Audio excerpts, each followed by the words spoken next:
international and national local brothers and sisters and partners, and those of you who God has called to be part of this altar here with River of Love Christian Fellowship in Malta. We want to thank you. We want to greet our brothers and sisters and our family, our extended family in Uganda, Kenya, Nigeria, India, Pakistan, Kenya, also in Canary Islands, those of you following us from America, Canada, and Germany. We welcome you this morning. Let's pray. Pray this. Grab your Bible in your hand. I like to do this every now and then. Grab your Bible in your hand and say this with me. Say, Heavenly Father, I thank you for the goodness that you constantly share and extend toward me. I'm ready to go up further and higher with you in the glory that which you have chosen to share with me as your son and daughter in Christ Jesus. I'm ready to receive the word of God, and I will never be the same again. I receive revelation. I receive understanding. My mind is alert. My heart is receptive to the living word of God. I will never be the same again. In Jesus' name, amen. Turn to your neighbor and tell them, this is the worst you've ever seen me. Hallelujah. After this message is over, I'm going to be more beautiful, more shining, more bright. Hallelujah. Amen. Praise God. Well, this past few messages, I've been sharing with you about the glory of God. We just came out of a beautiful, glorious Holy Spirit conference. The theme for which was, in His glory, nothing is impossible. And we saw several healings, deliverances, people being set free, and miracles. We give God all the praise and thanks for that. For those of you who are new for the first time in River of Love, we want to encourage you to come back and be part of this family. This family is an extended family. We are actually in the process of establishing another church now in the Spain, Canary Islands area. And we have missions and extensions in Kenya, in Uganda, in Italy, in the other island of Gozo. And this ministry is going to continue to grow and explode all over the world until Jesus comes. Amen. And God is going to use you to do it. Amen. Hallelujah. Hallelujah. Now, I want you to go quickly to the book of John chapter 17. Today's message, I'm going to amalgamate much of what I said last Wednesday. How many of you were here Wednesday? Anybody were here Wednesday? Okay, and some of what I've said yesterday, and whatever else the Holy Spirit is going to put in between.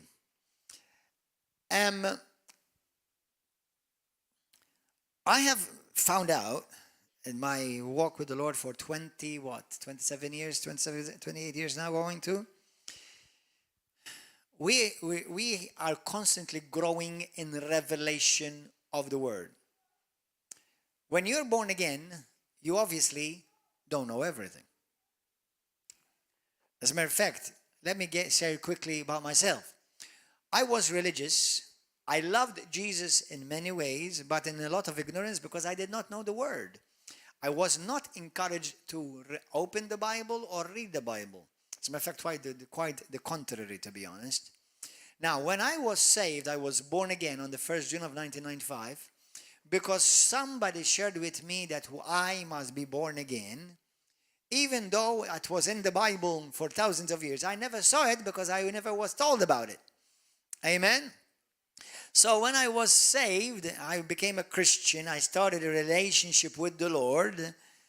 I started seeing things about being born again, what it means, that you can be saved, your sins can be forgiven, that purgatory is out of the way now, praise God, hallelujah, I can go straight to heaven. Thank you, Jesus. But we are always growing, and you do not stop growing. And I found out also that even though many of us have been delivered from Egypt, not always Egypt, sometimes it's Rome. I was delivered from Rome. But it takes a while before Egypt gets delivered out of you. It takes time before Rome, all of Rome comes out of you. Some of you yours may have been Hinduism. Others may be Buddhism. Others may be atheism, agnosticism, or any type of other religion or belief or form of belief. Are you understanding so far? So when you get saved, it doesn't mean you know everything. You're going to grow in revelation, which we call that in the Bible. Number one is called spiritual growth, maturity, growing and maturing up. But also, theologically speaking, it's called progressive revelation. Do you understand? Everybody say this with me. Progressive revelation. That means the Bible does not change, and we do not change the Bible. But we, just because I read the Bible, I've read the Bible from cover to cover many times. But till this very day, I'm learning new things. Amen? Because the Bible is practically God. Now, don't understand me. Don't misunderstand me. Excuse me. Don't misunderstand. I know God is not a book. Okay? But everything that's in the Bible is God. The Word of God is God. God and the Word are one. They're not two. Amen? Hallelujah. So you grow in revelation. Now, I want to give you a warning. Break completely free from every type of religiosity. Are you understanding this? Now, what I'm about, you see, I'm preparing you. I'm giving you some milk right now so that I prepare you for the meat. You see, many who become a Christian, thank God, if you are a Christian, if you truly have Christ in your life, you're saved. We don't question that. So now we're not talking about concerning salvation. But many still remain religious. Are you understanding that? So how many Christians, for example, you know, and though they love Jesus, but they don't have revelation of the healing power of God? Do you know Christians like that? They don't have revelation power on the healing power of God. Lift up your hand. They're saved. They're going to go to heaven, but they don't believe in healing for whatever reason. Maybe because they're not taught, or maybe they were taught that healing passed away and miracles passed away. Some, they don't believe in miracles. Some, they don't believe in speaking of tongues. Some, they don't believe in apostles and prophets that are still among us till this day. The Bible says that that at least in the New Testament, there are approximately about 20 other apostles mentioned. So many people don't know that. How many of you did not know that? How many of you did not know that? Yeah. Many people have the impression that the 12 apostles were the only apostles mentioned. Well, Paul is not one of them. Barnabas is not either. So anyway, and these are apostles. So there are apostles. So, but the thing is this, even though you may be a Christian, it doesn't mean you know these things. There are Christians who love God, but they have absolute zero revelation or knowledge about divine apostolic authority. How many of you know those type of Christians? They have nothing, zero. Normally they're called charismatics. They cruise from one church to the other, and they love Jesus. Okay? Okay. They don't understand divine alignment. They don't understand that God has a divine order. Okay? They love Jesus. They're going to go to heaven. And some of them, if they be not be careful, they'll end up going to heaven early. Okay? Or earlier. So, as we're growing in revelation. The Bible says that the church is built on revelation. You're too quiet. Come on, talk to me. The Bible, the church, is built on revelation. Matthew chapter 16. Jesus asked his apostles, whom do they say that he is? And they were mentioning John the Baptist, the prophet, Elijah, and whatever. And then he said, but whom do you say that I am? And then Peter spoke by revelation. And he said, you are the Messiah, the Son of the living God. And Jesus says, and this was not a revelation given to him by flesh and blood, but by my Father. And then Jesus says, and upon this revelation I will build my church. So the church is built upon revelation. Amen? Amen? Okay. Now guess what? Since I've been a Christian, I've noticed that there are certain Christians who say, I believe in the Bible. How many of you believe in the Bible? Now, that's not good enough. You have to believe the Bible. Do you know there's a difference between believing in the Bible and believe the Bible? How many of you believed in the devil? How many of you believe in the devil? Lift up your hand if you believe in the devil. Well, you better believe in the devil. Hello. I believe in the devil 100%. As a matter of fact, I believe in the devil as much as I believe in God exactly. And I got some of you mixed up and confused. That's because you are confused. How many of you now believe the devil? Anyone here believes the devil? How many of you believe in the devil? How many of you believe the devil? Exactly. How many of you believe in God? How many of you believe God? You see, the thing is this, believing in God does not save you. Believing in God does not heal you. It's believing what God says that will save you, heal you, deliver you, and change you. So there are certain Christians that when it comes to certain subjects, they're scared to touch. But do you know how you dispel fear? By knowledge. That's how you dispel fear. If you're afraid of something, then face it, learn more about it, and get knowledge of that subject and know exactly what the Bible really says. Now, River of Love, this church, we don't just believe in the Bible, we believe the Bible. And we don't just believe the Bible, we believe what Jesus said, because what Jesus says is eternal. And we believe also that we believe everything that Jesus says that we are, we have, and we can do in Him and through Him and for His glory. Amen? So what am I going to share with you today? Some of you are going to hear it for the first time. Some of you are going to continue to build upon what I've already been sharing. Amen? So today, I want you to see the Bible and see these scriptures as they really are. They're in Christ, they're spoken by Jesus, they're spoken in the new covenant, and they're spoken as part of your inheritance, Christ Jesus. Are we ready? Go to John chapter 17. So, I mentioned religiosity because even though certain Christians may love God, and obviously I can't imagine you being a Christian not loving God, but yet at the same time, they mix things up, or they become afraid and they shun from certain truths. Verse 20, Jesus is speaking about all believers. That means He's speaking about you and me, Christians. Amen? Hallelujah. Let's get ready. Go. I do not pray for these alone. Whom is He talking about? Jesus is speaking. He's speaking about to His disciples, to His apostles there. So He's saying, I'm not going to pray. I'm praying to the Father. Jesus is praying to the Father. And He's saying, I'm not going to pray for these alone, for these 12 alone. Or at that point, they may have been 11. Okay? But also, I am praying for those who will believe in me. Those who live in Malta. They're part of the River of Love family. And they will believe in me through their word. Amen? Is that what your Bible says? Amen. Hallelujah. So Jesus is praying about you. Hallelujah. Now, your friend may not pray for you. Your pastor may forget to pray about you, for you. But God, Jesus will never pray. Will never forget to pray for you. He already prayed for you. Amen. So Jesus is saying that He's praying for the apostles and He's praying for all those who receive the word of God. Amen. So He prayed for you and me. That they all may be one, as you, Father, are in me and I in you, that they also may be one in us, that the world may believe that you sent me. Now, verse 22, listen to this. And the glory which you gave me, I have given them.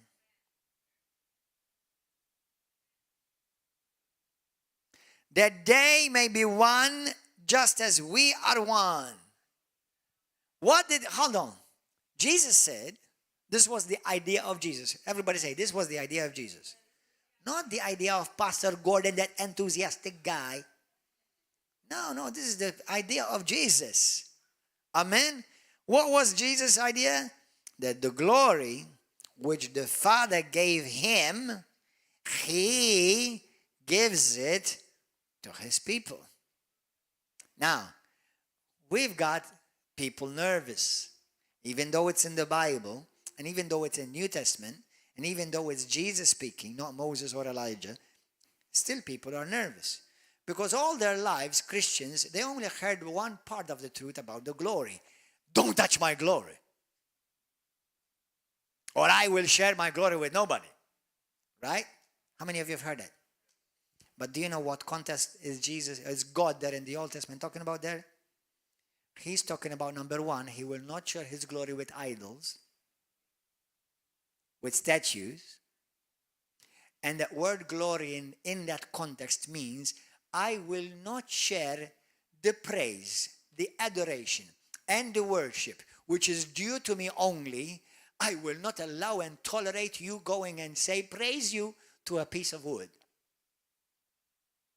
Yeah, that's what they were doing. They were praising, worshiping, adoring idols, which our precious beloved many Catholic friends still do till this day. I'm not talking about Hindus which do that, or Buddhists which do that, or animists who do that. I'm talking about so-called under a Christian denomination, many who still do that today. Namely, with all due respect, Roman Catholics. And it comes from the Pope up, because we've seen the Pope do that too. I'm sorry, that's the truth. Go and look it up. Hallelujah. But so God is against that. Is against when we, the people of God, give praise, adoration, bow before, which is part of the Ten Commandments. But anyway, to idols. God, he told us he doesn't want us to share his glory, his giving of praise to idols. Do you know why? Can I give you in today modern language? Because they're stupid and dumb. So those who do that, according to Psalm 115, become stupid and dumb. That's what the Psalm 115 says. Okay? Because we serve the living God. We don't serve a statue, whether it's wood, carta pesta, or whatever you call it. All right? So God is against that. But hold on, let me see. How many of you read the Bible? Lift up your hand. Have you ever memorized Romans 3:23? What does Romans 3:23 say? Come on, tell me, somebody. Romans 3:23, what does it say? For all have sinned and fell short of what? Ooh. Are you seeing something? Are you seeing something? When Adam and Eve sinned, where did they fall from? From what? Come on, talk to me. Muchachos, háblame. Amén. ¿Da dónde cayó Adam? I'm not sure if I'm speaking good Spanish, but I love Spanish, even if I mess it up, but I like it. Right? So Adam was created in glory. Eve was created in glory. All the angels of God, seraphims, archangels, were created in glory. So, sometimes the Bible, when it speaks about glory, it means praise, worship, adoration. Whom are we supposed to give that type of glory to? Only. But then there's another type of glory, which is the same word in the Greek as well as Hebrew. That's why you have to read it in the context. Kabod and doxa. That now glory means the brightness of God. The supernatural atmosphere of God. The cloud of God's glory. The fire of God. The atmosphere of heaven. In heaven, they breathe glory. Your kingdom come, your will be done on earth as it is in heaven. they breathe glory. Jesus' desire, what's in heaven, comes on earth. Are you getting something? Are you getting something? So now, the story of the Bible, you can put it in this one phrase. The story of the Bible, you can put it in this one phrase. God constantly reaching out to men to restore men as well as women back to what? Back to glory. Glory is the supernatural atmosphere of God. Another word for glory is the word brightness. Amen? And glory is the miraculous atmosphere of God.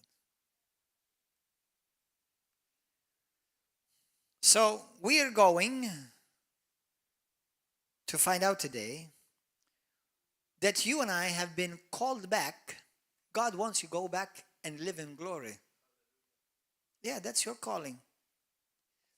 When God walked with the Israelites in the desert, what did they saw? The cloud of glory. The pillar of glory. He told Moses to set up a tent, a tabernacle, so that God's glory will come and dwell amongst his people.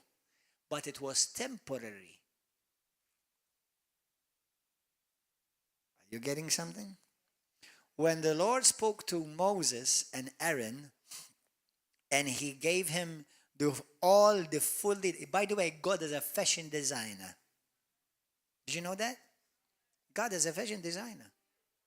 Xċuċu Armani uż Armani. God is a fashion designer. God gave the details for how the high priest to be dressed up, decked with all the precious stones, gold. Amazing. Hallelujah. And do you know all of that for what? So that high priest can maintain and carry God's glory. And in that high priest were represented all the people of God. I would like to talk more about this, another message, because I was going to talk about it yesterday, but I didn't manage for some reason. Because I want to talk about the blood and the glory. And if you want to talk about the blood and the glory, there will not be one demon present that will not be manifest. And scream. Hallelujah. Praise God. So, go to 1 Corinthians chapter 15. Actually, before you go there, go to the book of Colossians, chapter 1. Yes, Colossians 1. So, you and I fell from? Okay. But Jesus came, right? To bring us back to? So when Jesus came, he restored us back to glory. Are you getting this? Yesterday I said a statement, and I'm going to repeat it today. The world does not need Roman Catholics. The world does not need evangelicals. The world does not need Pentecostals. The world does not need Protestants. The world does not need Orthodox. The world needs Jesus. And you and I are called to be Jesus in the flesh. Galatians 2:20. everybody say it with me. I've been crucified with Christ. Say it with me. And it's no longer I who live, but it's now Christ. And we're going to find out who Christ is. And it's no longer I who live, but it's now Christ. Everybody say it, who lives in me. Who lives in you? Christ. Christ who lives in me. And the life which I now live in this flesh, I live it by faith in the Son of God who delivered himself up for me. Amen. Colossians 1, verse 24. Now I rejoice in my sufferings for you and fill up in my flesh what is lacking in the afflictions of Christ, for the sake of his body, which is the church, of which I became a minister according to the stewardship from God, which was given to me for you to fulfill the word of God. The mystery, everybody say mystery. Mystery means a divine secret. That's what a mystery means. It's a divine secret. The mystery which has been hidden, everybody say, has been hidden from ages and from generations past, but now, everybody say, but now. Now it's a different story. But now has been revealed to his saints. Do we have any saints in the house? Hallelujah. We have Saint Alton, Saint Matthias, Saint Nabila, Saint Monica, Saint Gordon John. Hallelujah. Saint Nancy. Yes. Saint Vanessa. Hallelujah. How many other saints do we have here? Yes, amen. Hallelujah. Anyone is not a saint here, please? Anyone is not a saint? Today we're going to make you a saint. Hallelujah. Don't bother go to Rome to make you a saint after you're dead and 100 years later. Okay? We'll make you a saint right now. We'll canonize you. Amen? For all of you on the internet, you wish to be canonized, we will canonize you. The moment you come to River of Love, we will canonize you. We have gotten that authority. We'll canonize you a saint.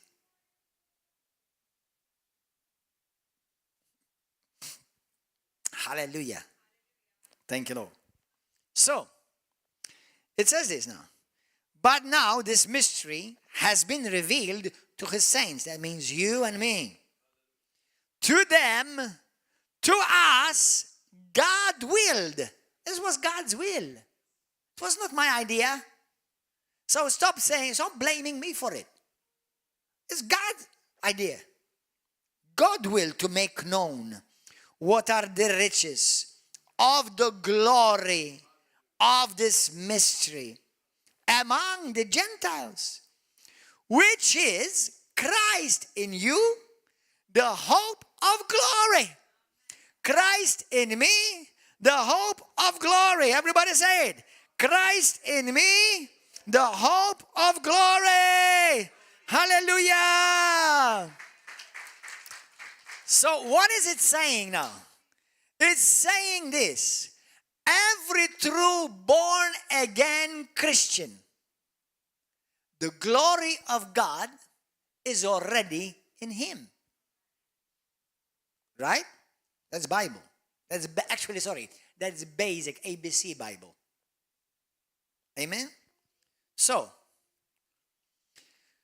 but while everyone has Christ, the hope of glory, Christ, the expressed image of the glory of God, Hebrews 1:3, we're going to see it right now, is in us. But yet we also all know that not every Christian walks in the same level of the glory of God. Are you there? Anybody home? Yeah?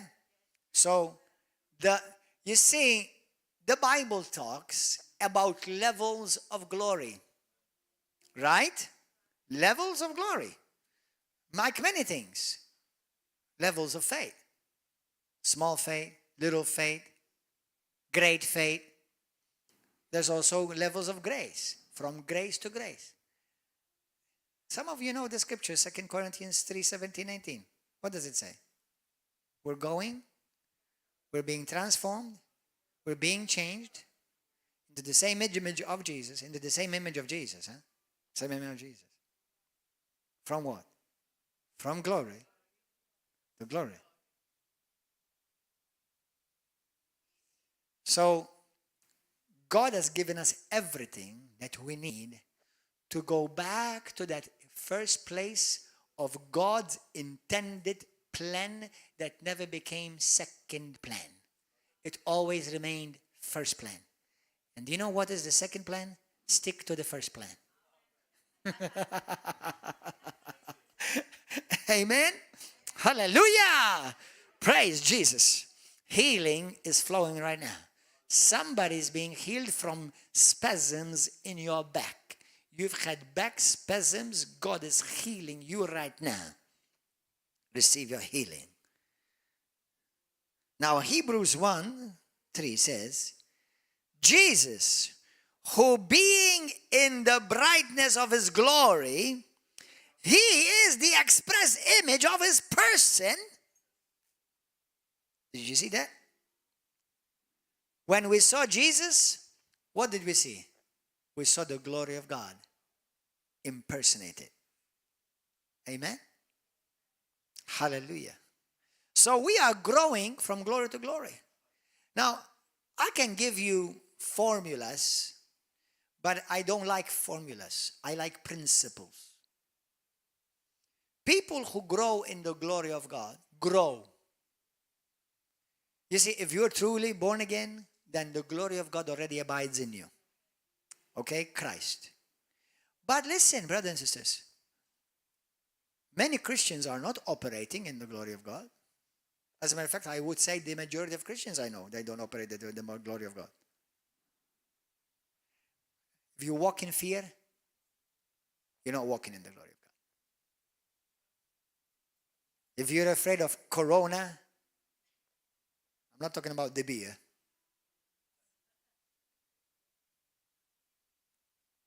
If you're afraid of the monkeypox now, and I'm not sure why they're afraid of the monkeypox, since they've been saying that they come from monkeys for all these years. What's the big deal? If you say you come from monkey, you expect monkeypox.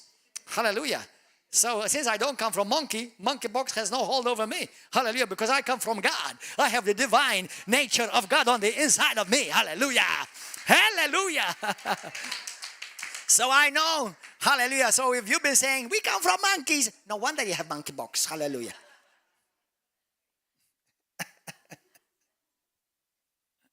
Amen. Mux vera jew, it's the truth. As if they're surprised. We have monkeypox. Are you surprised? You've been saying on TV you come from a monkey. And I never doubted you do, actually. I know you do come from a monkey. The way you talk and the way you act, you definitely come from a monkey. Hallelujah. But we come from God. That's what the Bible says. You come from God, little children, and you have overcome them. For greater is He who lives on the inside of you than he that lives in the world. Hallelujah! Shout hallelujah! Jesus. Amen. Thank you, Lord. My Heavenly Father does not have monkeypox. Hallelujah. And I have His nature. I have His DNA. I have His Spirit living on the inside of me. Hallelujah. Thank you, Jesus. I've already been sealed, marked, hallelujah, by the Spirit of the living God. Amen. Praise you, Jesus. Glory to God. So, go to the book of 1 Corinthians chapter 15 now. Hallelujah. Thank you, Lord. I have a thought. How many would like to hear it? You know what? Now allow me to just meddle. You know what it means, meddle? It means what? You know what it means, Bible? It's not used in Malta, but in America they use it a lot. Like, I'm meddling. Now, I'm not saying I am meddling. I am meddling. I'm meddling. Let me meddle a bit. When God judged Egypt, do you know what he judged them with? With the same plagues of the false gods they worshipped. They worshipped frogs. You like frogs that much? Have an abundance.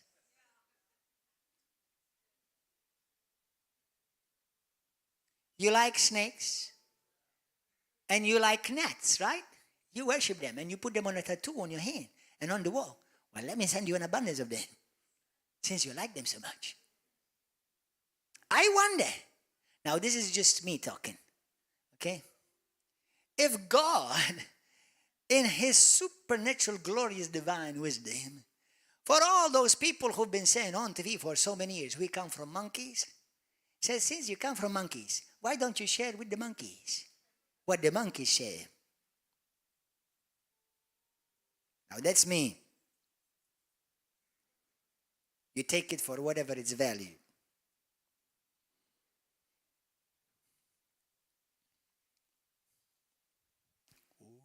Silent night.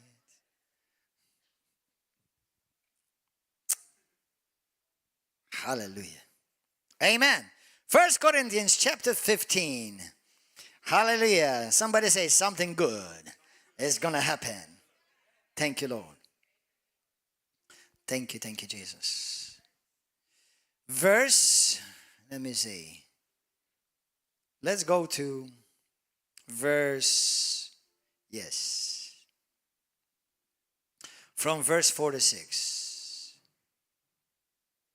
However, the spiritual is not first, but the natural, and afterward the spiritual. The first man was of the earth, made of dust. The second man is the Lord from heaven, as was the man of dust, as also those who are made of dust, and as is the heavenly man also are those who are heavenly. What he's saying is this, that there are those who are born of the dust and those who are born of heaven. We are according to those who are born of heaven because we are born after the one from heaven. Amen? And as we have borne the same image, the image of the man of dust, we shall also bear the image of the heavenly man, for those who are born again Christian only. Amen? Now,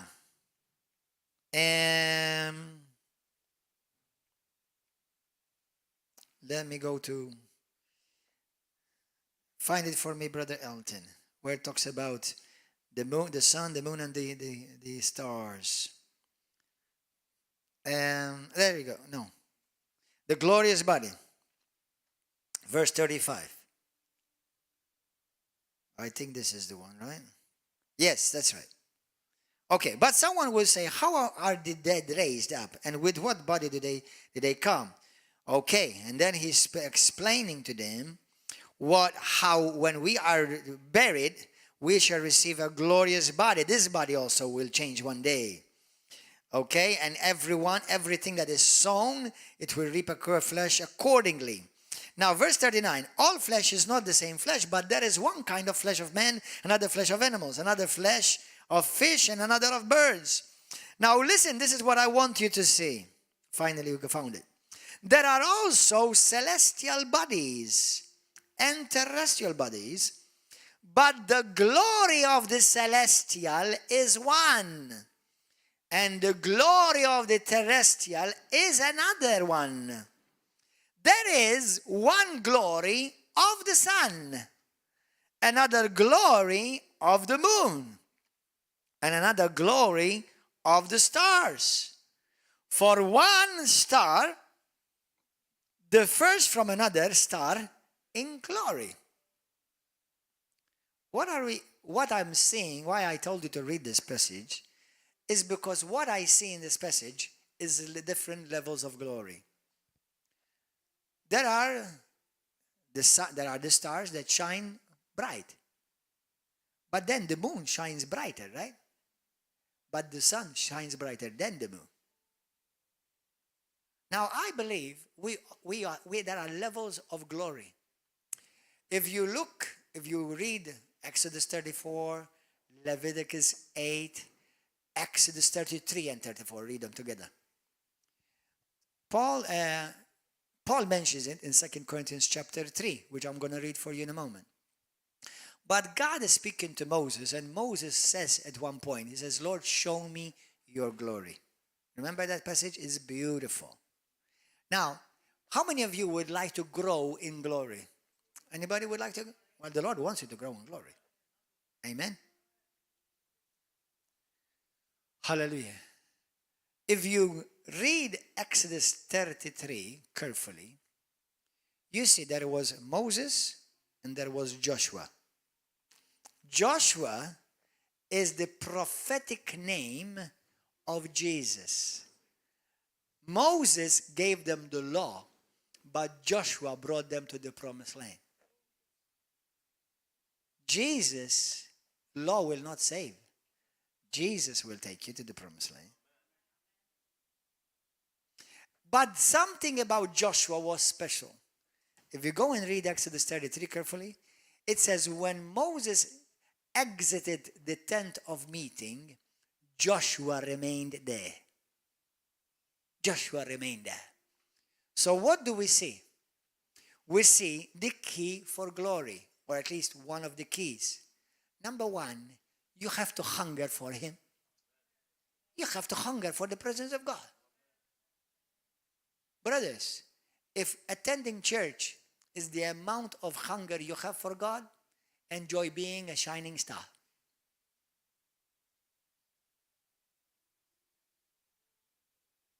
That's it. We thank God for the stars, but it's not the stars that give us the light. If your level of hunger for God is just, saying a prayer quickly, brothers, you're not going to grow to the glory where the Lord wants you and have purposed you to grow so that you will change this world. So number one, hunger is one of the keys. Hunger for His presence. Hunger for the house of God. Hunger for you to be in the assembly of the saints. The Bible says God, many times in the Old Testament, that God would come in and fill the temple with glory. People were there, brothers and sisters, because God always desired to share His glory with His creation, with His, actually more specifically, with His sons and daughters. With His sons and daughters. So hunger. What else? You have to have an intimate relationship with the Lord. Listen, if you are satisfied, I'm not going to ask you to lift up your hand, but if you're satisfied in your walk with God where you are, enjoy being a star.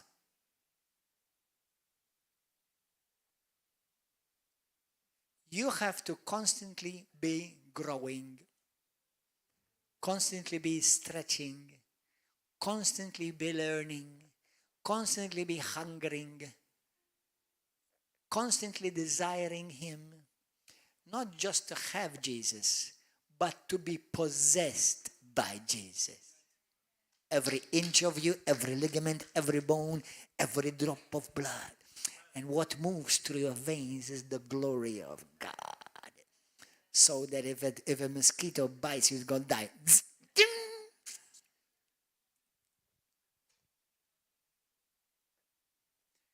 Brothers, do you know how? Listen, it's a powerful revelation. Do you know how the Old Testament, the ark, carried the glory of God? Now, the ark represents Jesus, but the ark represents you. Jesus in you, the hope of glory. Now listen to this. The glory of God would not go anywhere the ark did not go.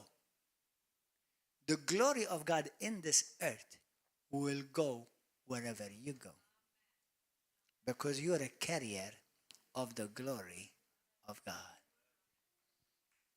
Hallelujah. Amen. Seriously.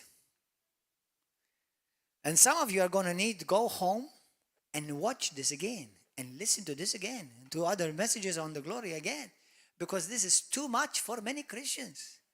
And let me give you a loving warning. If you think it's too much, your appetite is not big enough. Of course. Yesterday, after we went home, my wife, I told her I'm hungry.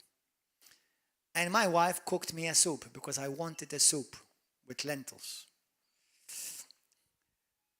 And she gave me a big, huge, for at least 2 or 3 times. I was hungry, but not that hungry. So I left some there. This is what God does to us. He brings to you a huge bowl. And you say, well, Lord, I'm not that hungry. Why do you think the Bible says in the book of Acts 17, it talks about that the Lord looks for people who hunger for Him? If your appetite is not big, you may be spiritually sick.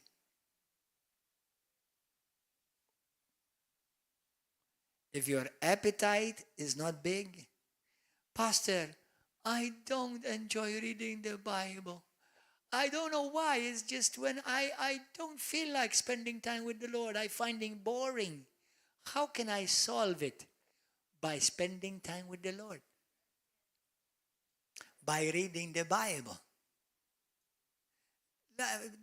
Pastor, I would like to get a body. I would like to get toned up.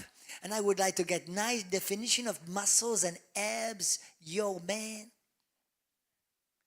But I don't like to go to the gym. What can I do? Go to the gym.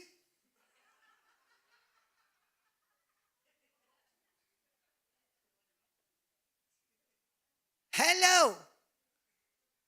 Yep. That's how you grow in the Lord. For that's how you grow in the Lord if you want to grow a lot.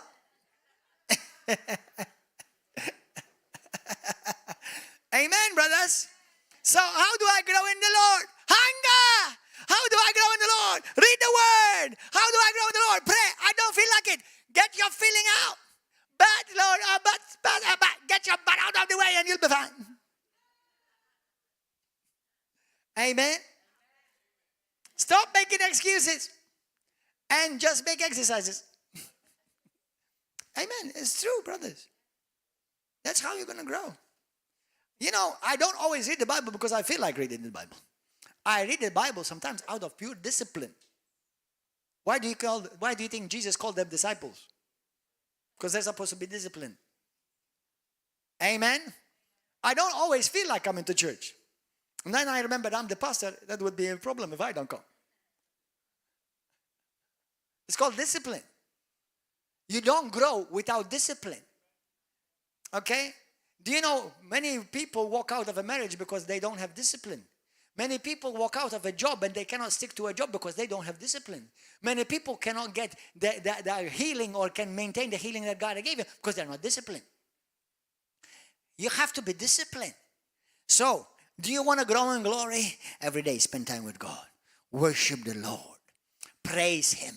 Read the Word. Give thanks. If you have an ought against somebody, forgive immediately. Don't keep an offense. I tell you, you will become Ichabod. Do you know what's Ichabod? When the glory departed. Amen? So, walk in holiness. Did you notice what I said? Walk in holiness. I didn't say try to get holy. I said walk in holiness. Because you're already holy.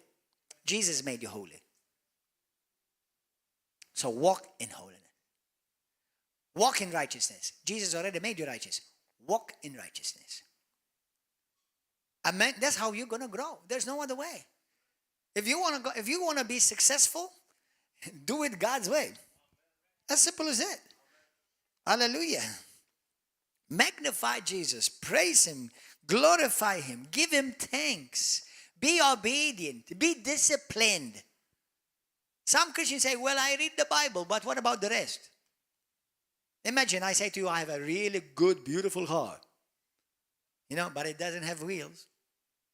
It doesn't have a steering, but it's a nice car. Well, you're not going to go very far, aren't you? So, there are principles of the kingdom that they have to be in operation if you're going to grow in the glory of God. Listen to this, brothers and sisters. Go to the 2 Corinthians chapter before we finish. Praise and worship team, come up here. Go to 2 Corinthians chapter 3. Listen to this revolutionary truth. Nowhere in the New Testament, God tells you to get anything.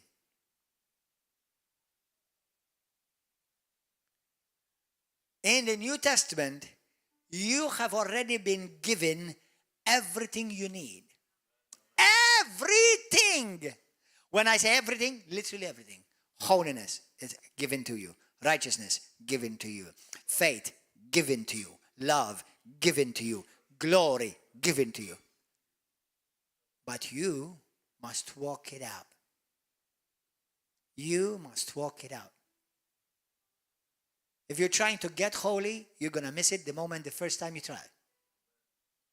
The Bible says in Colossians 1, 20-22, he has made you holy by his precious blood, and he's made you spotless. So holiness is something you don't work for, but it's you work out.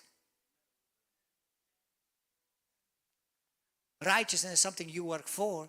It's some righteousness you already are. The righteousness of God in Christ Jesus, you work it out.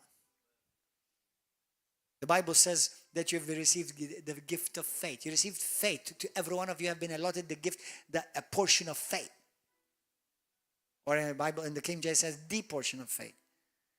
When we heard the gospel, we received faith right away. Amen. So how many of you want, listen, this is, what is Jesus going to come back for? A what? So it has become glorious before he comes. Well, that will be another preaching. I'm loving killing religion. Religion under the title of Pentecostalism, evangelicalism, and all the isms. Jesus is coming back for a spotless and pure and glorious bride. That means he's expecting us to become glorious now. And he has given us everything that pertains to life and godliness in Christ Jesus. For we are now become a partaker of his divine nature. For as he is, so are we now in this world.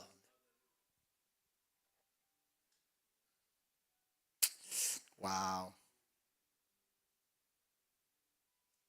Wow. Let me tell you something. Do you know what? I'm going to prophesy this. For all of you, lift up your hand. Those of you who genuinely, don't lift up your hand. Don't lift up your hand before I say. Those of you who genuinely want to walk in the glory of God. Lift up your hand.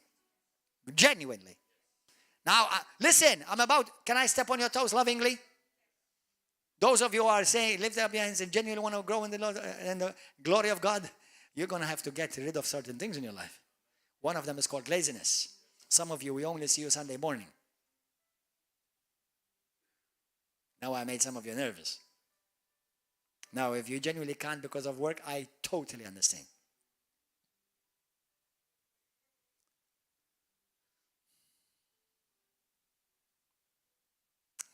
And the psalmist says, I long to be in your courts. I long to be in your presence. Now, I'm not telling you to be here from morning to evening. Come on, let's be realistic. Obviously not. But listen, if coming to church is a chore, you need to get saved. Because this this prepares you, equips you facing out there. And you know what they need out there? They want to see the glory of Jesus. I'm about to prophesy something, and may I pray that you all grab it. But I know, but from experience, only few will grab it. I'm about to prophesy this right now. For all of you who are following on YouTube too. A time is coming when there will be people, they will walk in such glory level of God that everywhere they go, they will change the atmosphere where they go by their presence. Before they open their mouth. If you think that this is new, no. Go and read the book of Acts.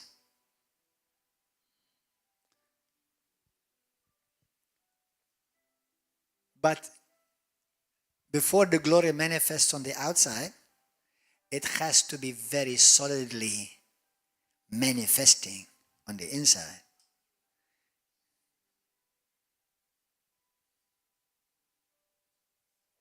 Let's finish with this. 2 Corinthians chapter 3 from verse 7. But if the ministry of death, written and engraved, let me say this before I'm sorry. Be careful what you hear. Be careful where you go. Be careful how you speak.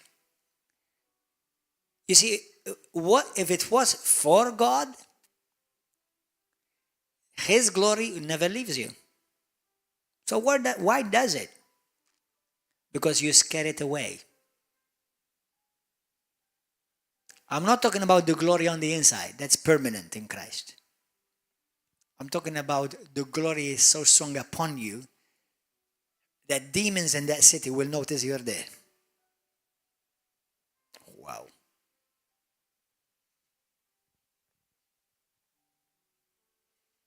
Be careful what you watch. Be careful how you speak. Be careful what you listen to.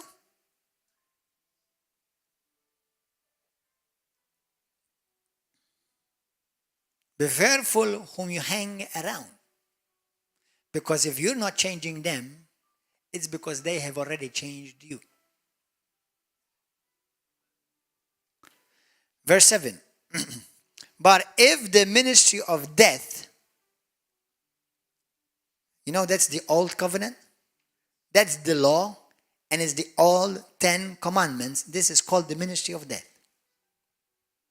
Written and engraved on stones. What was engraved on stones? The 10 commandments. If that was glorious, that was glorious. Yeah, that was glorious. So that the children of Israel could not even look steadily at the face of Moses because of the what? Glory of his countenance. So the glory of God was upon Moses, which glory was passing away. How will the ministry of the Spirit not be more glorious? Everybody say more glorious. More glorious. For if the ministry of condemnation, that's not your ministry or my ministry. We're not the ministry of condemnation. Anybody who preaches condemnation, you are bringing a curse upon the people.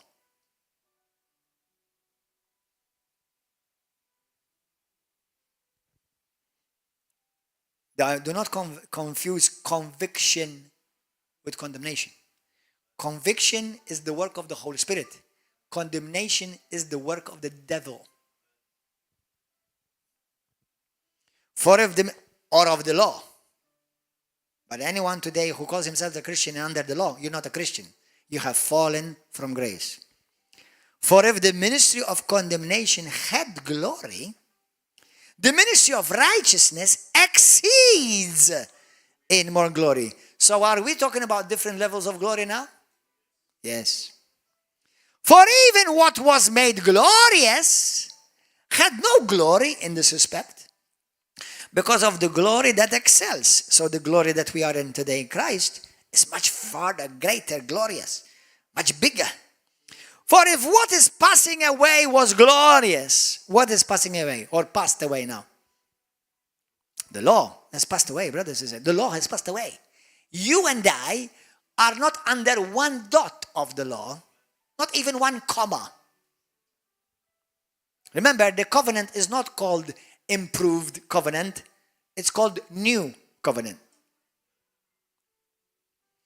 For if what is passing away was glorious, what remains is much more glorious. What remains is much more glorious. Therefore, since we have such hope, we use great boldness of speech. Pastor, you're bold. Well, that's what we're supposed to do. Unlike Moses, who put a veil over his face so that the children of Israel could not look steadily at the end of what was passing away, but their minds were blinded. For until this day, the same veil remains unlifted in the reading of the Old Covenant, and because of the veil that is taken away only in Christ. That veil is taken away. That's why I feel sorry with love for those who have gone under the law. You're putting back the veil upon you. That veil is removed in Christ. But if to this day, when Moses is read, a veil lies on their heart. Nevertheless, when one turns to the Lord, the veil is taken away. It's taken away. It's taken away. Now the Lord is the Spirit. And where the Spirit of the Lord is, there is liberty. Our sister spoke about liberty. Freedom. But we all, with unveiled face, beholding as in a mirror the glory of the Lord. We are beholding in a mirror the glory of the Lord. We're already experiencing. We're already seeing God's glory. Are being transformed into the same image of Jesus. From what? From glory to glory, as by the Spirit of the Lord. Let's all stand. Hallelujah. Stand up. Come on, start thanking God. Start thanking God. Hallelujah. One thing, one way to grow in the glory of God, the manifested glory over your life, is praise. Remember, the Bible says when they praised Him, when they lifted up their voices together, the temple was filled with glory. If you want to be a habitation of God's glory, praise Him. Praise Him. Come on, some of you don't even know how to praise God in the church, let alone by yourselves. So babarakaya rasata. Laranimakaya rabarorobokoria salamai. Lord,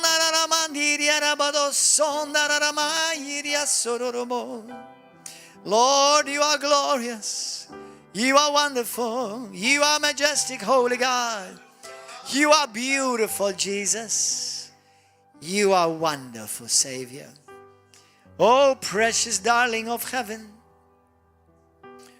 We have no words to praise you enough, Lord.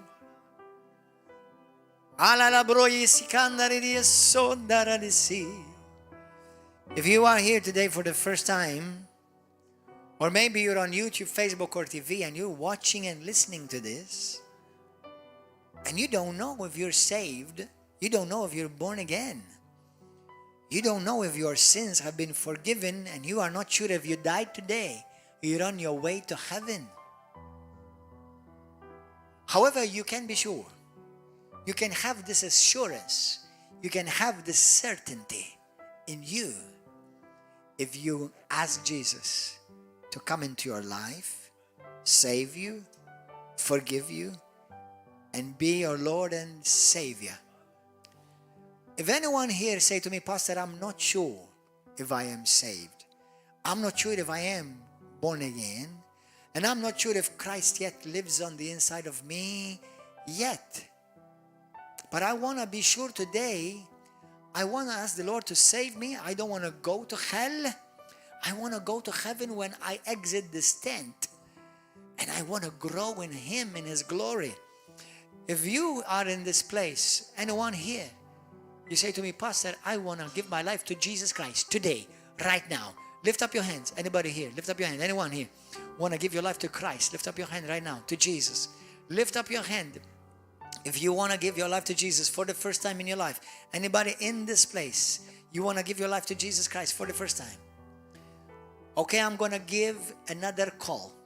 The second call is this. You say to me, Pastor, I am a Christian and I do love Jesus. And I am saved and I am born again.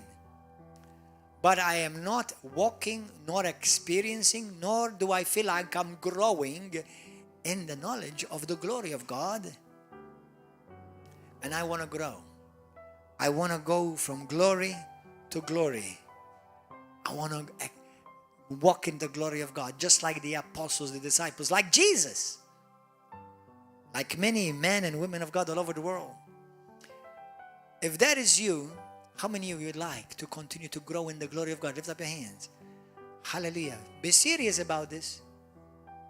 If you are the one that wish to continue to grow in the glory of God, now, brothers, there are certain things that will hinder you from walking. Basic: disobedience, unforgiveness, resentment, rebellion, offense, allowing your eyes to see things. I'm not saying if something crossed in front of your eye, you can't help that. But what about you spend long time watching things which are unholy, profane, offensive to God? What about listening to things which are offensive to God? Now, He still loves you, but you will experience the glory departing.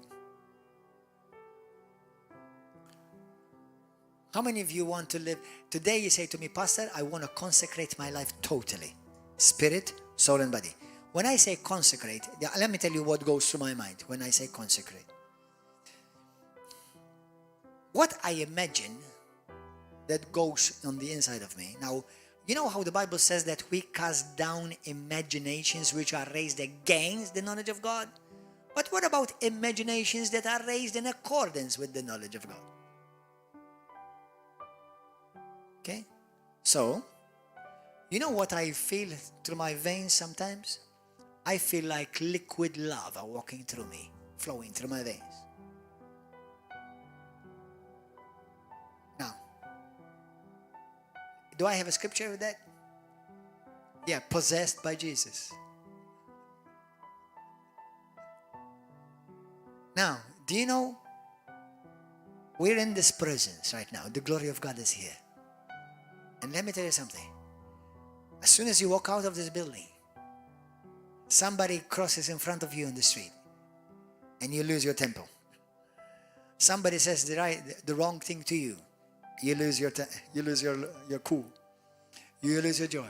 Now, you haven't lost your salvation, okay? But we must walk sensitive to the glory of God, so that we will remain under the glory of God. Because God's desire is that that glory will never depart from us. Amen? So those of you who want to walk under the glory cloud of God. Now the glory of God is already in you in Christ, but you want it to grow and expand on the outside. Hallelujah. Praise God. Pray this with me. Put your hand on your heart. Say, Lord Jesus, thank you for saving me. Thank you that you chose to live in me and dwell in my spirit. And because of your mercy, your love, because of your blood, you've made me able to contain your glory on the inside of me. You have qualified me to share in your nature, your spirit, your glorious presence. Lord, I also see that in the Word, there are Christians who walked under such glorious presence that they changed whole cities, neighborhoods, nations. I want to be that. I want to be that person. Because I believe you want it for me. Lord Jesus, I consecrate and I dedicate my total being, spirit, soul, and body, every inch of me, every blood vessel, every drop of blood in me, every ligament, bone, muscle, tissue, may it be saturated in your glory. Lord Jesus, you gave me the power and the authority to conquer sin, to live by faith, to live a victorious life, and to be an exact representation of you in this earth, in this flesh. Jesus, cleanse me, uproot within my life everything right now which is a hindrance to what you want to do in my life. I forgive those who have hurt me. I bless them. And Lord, I send blessings to those who have desired ill against me. And Lord, if they are oppressed by demons, those who have spoken curses against me, Lord, I send the blessing of God over their lives, that they may be shook by your presence and be saved, healed, and delivered. In the mighty name of Jesus. Lord, in this body, I also want to serve you. Because this body is now your temple. It's your tabernacle where your glory dwells. That's why I ask you, Lord, heal my body. Whatever is broken, wherever there's pain or sickness, and uproot it from within me and cleanse this temple from sicknesses and diseases and pains and infirmities, because you did it all for me, Lord. I receive my healing. The healing power of God is flowing in me. In Jesus' name. In Jesus' name. Come on, just worship Him. Worship Him. Kuriarabamania sodorobo sandirisi.